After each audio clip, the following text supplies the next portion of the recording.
Episode 1 जन्मदिन का तोहफा। 23 साल का कुणाल एक टेलीकॉम कंपनी के कॉल सेंटर में काम करता है और पार्ट टाइम के लिए वो एक डिलीवरी बॉय का भी काम करता है। नोएडा सेक्टर 16 में रात के तकरीबन 9 बज रहे थे। कुणाल किसी एड्रेस को खोज रहा है। उसे कुछ पार्सल डिलीवर करने के बाद जल्द से जल्द घर पहुंचना है क्योंकि कल उसका 24वां बर्थडे है। वो ये पार्सल इसलिए जल्दी डिलीवर करना चाहता था क्योंकि इस डिलीवरी पर उसे अच्छा इंसेंटिव मिलने वाला था और इन पैसों से कुणाल अपनी बीवी को अच्छा सरप्राइज देना चाहता था। अपनी मंजिल पर पहुंचकर कुणाल डोरबेल बजाता है। अंदर से किसी महिला की आवाज आती है। कौन? मैडम, आपका पार्सल। कुणाल दरवाजे के बाहर मुस्कुराते हुए पार्सल हाथ में लिए खड़ा है। जैसे ही दरवाजा खुलता है कुणाल हक्का बक्का रह जाता है। उसकी मुस्कुराहट अचानक ताज्जुब में बदल जाती है। घर का दरवाजा जो महिला खोलती है वो और कोई नहीं, उसकी पत्नी की सहेली श्वेता है, जो उसकी पत्नी के साथ एक ही ऑफिस में काम करती है। श्वेता को देखकर कुणाल हिचकिचाते हुए कहता है, मैडम, आपका पार्सल। कुणाल का चेहरा देखकर श्वेता हंसने लगती है। उसकी हंसी सुनकर कुणाल को ऐसा लग रहा होता है मानो सारी दुनिया उस पर हंस रही हो। फिर भी कुणाल अपनी परेशानी को छुपाते हुए मुस्कुराकर पार्सल श्वेता के हाथ में थामते हुए कहता है, 960 रुपए मैडम। श्वेता 500 के 2 नोट कुणाल के हाथ में थमाती है। कुणाल जैसे ही छुट्टे पैसे लौटाने के लिए अपनी जेब में हाथ डालता है तभी श्वेता बोलती है, कीप द चेंज, और तंज कसते हुए कहती है, रख लो भाई, इतनी मेहनत करते हो, थोड़ी सी मदद हम भी कर देते हैं तुम्हारी मेहनत में। श्वेता के तीखे शब्द सुनकर कुणाल के ऊपर मानो वज्रपात टूट पड़ा हो। कुणाल संयम के साथ मुस्कुराते हुए 50 रुपए श्वेता को लौटाता है और मुस्कुराते हुए कहता है, मेहनत से ज्यादा कुछ नहीं और एहसान तो किसी का भी नहीं। श्वेता कुणाल की बात सुनकर अपना मुंह बनाते हुए कुणाल से छुट्टे पैसे ले लेती है और उसके मुंह पर ही जोर से दरवाजा बंद कर देती है। कुणाल मुस्कुराते हुए पलटता है। तभी उसे याद आता है कि उसे अपनी बीवी के लिए घर पर सरप्राइज भी प्लान करना है। कुणाल अपना आखिरी पार्सल डिलीवर करने के बाद घर की ओर भागता है। वो घर की तरफ इतनी तेजी से भाग रहा था मानो उसकी ट्रेन छूट रही हो। कुणाल के एक हाथ में लाल रंग का एक बड़ा सुंदर सा बॉक्स है और दूसरे हाथ में कुछ सजावट का सामान। कुणाल जब जब अपने हाथ में थामे उस लाल बॉक्स की तरफ देखता है उसके चेहरे पर मुस्कान आ जाती है। मुस्कान ऐसी कि जैसे मानो उसने कोई वर्ल्ड कप की ट्रॉफी मैच जीतने के बाद हाथों में उठा रखी हो। कुणाल आज बहुत उत्तेजित था। दिन भर मेहनत करने के बाद भी उसके चेहरे पर पता नहीं किस चीज की चमक थी जिसने उसकी दिन भर की थकावट को बिल्कुल मिटा दिया था। रोशनी में डूबे शहर की बड़ी बड़ी बिल्डिंगों के बीच एक छोटा सा अपार्टमेंट है, शांति निकेतन। कुणाल इसी अपार्टमेंट की दूसरी मंजिल पर अपनी पत्नी अंजलि के साथ किराए से रहता है। कुणाल अपार्टमेंट पर पहुंचता है और दूसरी मंजिल की तरफ इतनी फुर्ती से सीढ़ियां चढ़ता है जैसे पलक झपकते ही उसका घर आ गया हो। कुणाल घर पहुंचकर जल्दी से घर को सजाता है और इंतजार करने लगता है अपनी पत्नी अंजलि के आने का। अंजलि, जो कि एक 22 साल की एक सुंदर लड़की है, वो एक मल्टीनेशनल कंपनी में जूनियर मैनेजर की पोस्ट पर काम करती है। अंजलि के सपने बहुत बड़े हैं। उसे जिंदगी में सब कुछ हाई क्लास चाहिए। उसने हमेशा सपना देखा है कि वो राजकुमारी की तरह जिए, बिना संकोच किए अपनी जिंदगी अपनी शर्तों पर जिए। कुणाल बड़ी ही बेसब्री से अंजलि की राह ताक रहा होता है। उसने अपने छोटे से घर को बड़ी शिद्दत से अपनी बीवी को सरप्राइज देने के लिए सजाया था। तभी अचानक डोरबेल बजती है। कुणाल डोरबेल की आवाज सुनकर खुश हो जाता है। वो मेज पर रखा सुंदर सा लाल रंग का वो बॉक्स उठाकर दरवाजे की ओर बढ़ता है। जैसे ही वो दरवाजा खोलता है अंजलि वहाँ खड़ी नजर आती है। अंजलि को देखकर कुणाल की आंखों में एक अलग सी चमक आ जाती है और वो पूरे हर्ष के साथ अंजलि को कहता है, बेबी सरप्राइज। कुणाल वो लाल रंग का सरप्राइज बॉक्स अंजलि के हाथों में थामने ही वाला होता है कि तभी अंजलि उसे इग्नोर करते हुए बाथरूम के अंदर चली जाती है। वो कुणाल को ऐसे इग्नोर करती है जैसे वो उसे जानती ही ना हो। अंजलि के ऐसे हाव भाव देखकर कुणाल काफी मायूस हो जाता है। जो उसके चेहरे पर मुस्कुराहट थी वो अचानक कहीं खो जाती है। कुणाल अपने हाथों में पकड़े उस बॉक्स को बेड पर रखता है और हॉल में रखी कुर्सी पर जाकर मायूसी से बैठ जाता है। वो बैठकर ये सोच रहा था कि अंजलि ने आज उसके साथ ऐसा बर्ताव क्यों किया। क्या उसके प्यार में कोई कमी आ गई थी? उसने तो हर मुमकिन कोशिश की है अंजलि को खुश रखने के लिए, लेकिन आज अंजलि के ऐसे बर्ताव ने मानो उसे सवालों के घरों में डाल दिया हो। कुणाल इन ख्यालों में उलझा ही हुआ होता है कि तभी बाथरूम का दरवाजा खुलता है।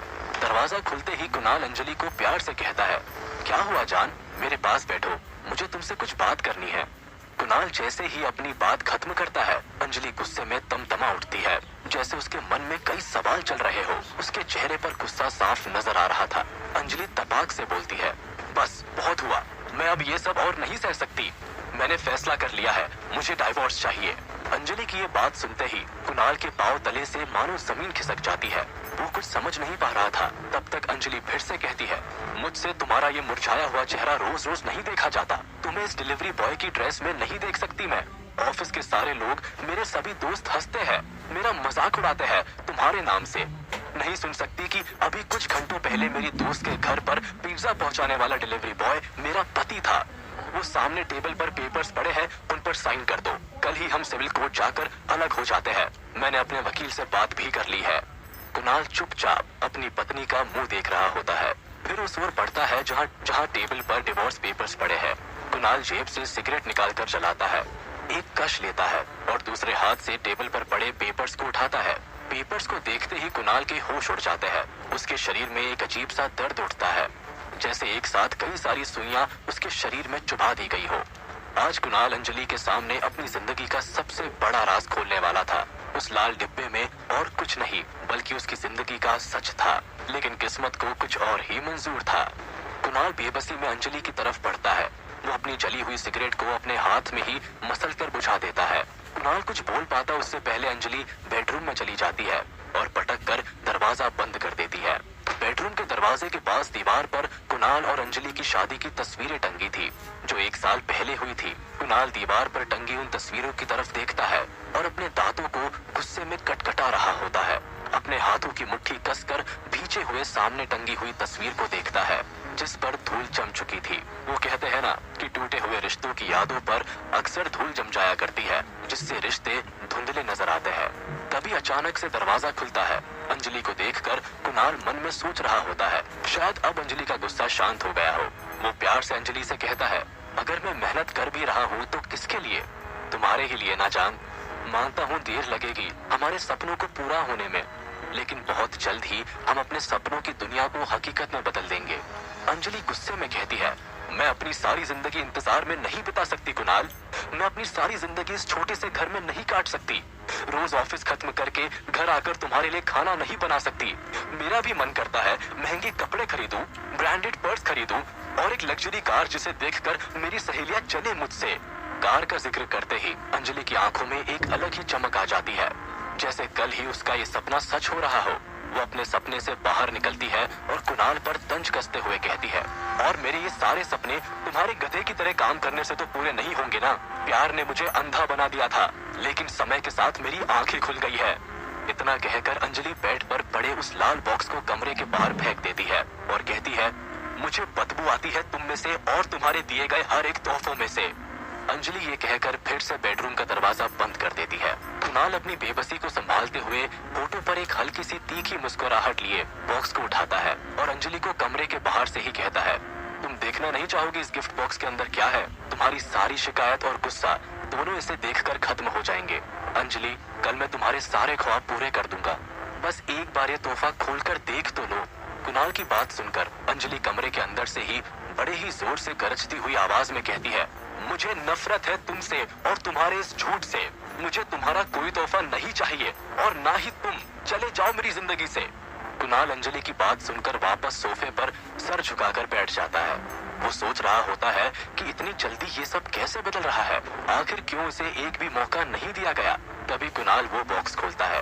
बॉक्स के अंदर एक सुंदर से रेड वेलवेट में ढका हुआ एक गोल्ड प्लैटिनम कार्ड निकलता है। देखने में किसी एटीएम कार्ड सा लग रहा था, जिस पर लिखा होता है, welcome to senior Taneja group. जो कार्ड वो बॉक्स में था वो तनेजा फैमिली का रॉयल पास है। कुणाल तनेजा फैमिली, जो कि दुनिया की सबसे अमीर फैमिलीज में से एक है, कुणाल उसी तनेजा फैमिली का वारिस है। फैमिली के नियम अनुसार 24 साल की उम्र तक परिवार के सदस्यों को अपनी पहचान छुपाकर खुद के बलबूते पर ही जीवन का गुजारा करना पड़ता है। अगर कोई ऐसा करने में नाकामयाब होता है तो उसे परिवार और जायदाद से बेदखल कर दिया जाता है। कुणाल ने परिवार की ये परीक्षा सफलता से पास कर ली थी और इसीलिए वो सीनियर तनेजा ग्रुप में अपग्रेड हो गया था, जिसका मतलब अब उसे अपने हिस्से की सारी दौलत और जायदाद मिल जाएगी और कंपनी में हिस्सेदारी भी। तभी एक बीप की आवाज सुनाई देती है। कुणाल बॉक्स में से एक फोन निकालता है जो देखने में किसी मॉडिफाई फोन की तरह नजर आ रहा था। उस फोन पर तनेजा ग्रुप का लोगो नजर आ रहा है। देखने में मालूम हो रहा होता है कि ये फोन तनेजा फैमिली के सीक्रेट कम्युनिकेशन के लिए इस्तेमाल किया जाता है। कुणाल जैसे ही फोन ऑन करता है तभी फोन से एक लेजर की किरण निकलती है और कुणाल की आंखों को स्कैन करती है। आंखें स्कैन होते ही फोन की स्क्रीन पर लिखा नजर आता है, user identified, happy birthday Kunal. और स्क्रीन पर कुछ पटाखे फूटते नजर आते हैं जिसे देखकर कुणाल सोच रहा होता है कि मेरा किस बात का हैप्पी बर्थडे।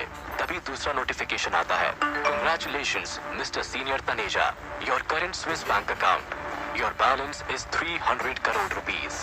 कुणाल को अपना बैलेंस देखकर आश्चर्य होता है। जो इंसान 100 रुपए कमाने के लिए रात भर लोगों को खाना डिलीवर कर रहा था, आज उसके अकाउंट में इतना पैसा। तभी फैमिली ग्रुप में नोटिफिकेशंस आने शुरू हो जाते हैं। सभी लोग कुणाल को उसके 24वें जन्मदिन की बधाई दे रहे हैं, जिनमें से आधे से ज्यादा को तो वो जानता भी नहीं था। तभी एक और मैसेज आता है, हैप्पी बर्थडे बिग ब्रदर। ये मैसेज कुणाल की बहन रितु का था। वो मैसेज में लिखती है, कल मैं आ रही हूँ आपसे मिलने, साथ में मिलकर आपका जन्मदिन मनाते हैं। साथ ही साथ भाभी से भी मिल लूंगी, उनके लिए कुछ गिफ्ट्स भी लिए हैं मैंने। कुणाल मैसेज पर जवाब देते हुए लिखता है, कोई जरूरत नहीं है गिफ्ट्स की रितु, हम लोग कल तलाक ले रहे हैं। तुम्हारी भाभी को लगता है कि मैं एक निठल्ला इंसान हूँ जिसके पास उसके शरीर की बदबू के अलावा और कुछ भी नहीं है। रितु कुणाल का मैसेज पढ़कर आग बबूला हो जाती है और लिखती है, क्या कहा, आप निठल्ले इंसान हो? भाई मैं कल ही आती हूँ और उसे पैसों के अंदर ही दफन कर दूंगी। आप बस अपना ख्याल रखिए, हम कल ही मिलते हैं। कुणाल अपने टूटे हुए ख्वाबों को समेटने की कोशिश कर रहा होता है। कुछ देर पहले ही अंजलि ने कुणाल के दिल के आईने को तलाक नाम के पत्थर से चूर चूर कर दिया था। कुणाल मन ही मन सोच रहा है जैसे शायद ये सब सपना हो। कुणाल अब भी सच्चाई को कबूल नहीं कर पा रहा था। वो सारी रात अपने ख्यालों में जागता रहा। सुबह होती है, अंजलि तैयार होकर कमरे से बाहर निकलती है। उसके हाथों में एक बड़ा सा बैग है। कुणाल अब भी उसी चेयर पर बैठा है। कुणाल को देखते ही अंजलि कहती है, मैं रजिस्ट्रार ऑफिस पहुंच रही हूँ, तुम भी वही आ जाना। अंजलि की ये बात सुनकर कुणाल की थोड़ी बहुत उम्मीद भी खत्म हो जाती है। चुपचाप कुणाल उसी हाल में अंजलि के साथ ही निकल पड़ता है। जैसे ही वो बाहर निकलता है तो देखता है कि अंजलि कैब में बैठ चुकी है। कुणाल हाथ देकर कैब को रोकने की कोशिश करता है। अंजलि कुणाल को गाड़ी के पीछे भागता हुआ देखती है, लेकिन फिर भी गाड़ी नहीं रुकवाती। कुणाल अंजलि की गाड़ी का पीछा करते हुए एक बार रोड पर गिर भी जाता है। आज से पहले कुणाल ने अपने आप को इतना बेबस कभी नहीं महसूस किया था। वो उठ खड़ा होता है और फिर टैक्सी लेकर फैमिली कोर्ट पहुंचता है। कोर्ट के अंदर अंजलि पहले से ही जज के सामने बैठी हुई है। अंजलि ने तलाक के सारे पेपर्स जज को सबमिट कर दिए हैं। कुणाल कोर्ट रूम के अंदर आता है और अंजलि को इतने प्यार से देखता है मानो उन दोनों के सारे हसीन पल उसकी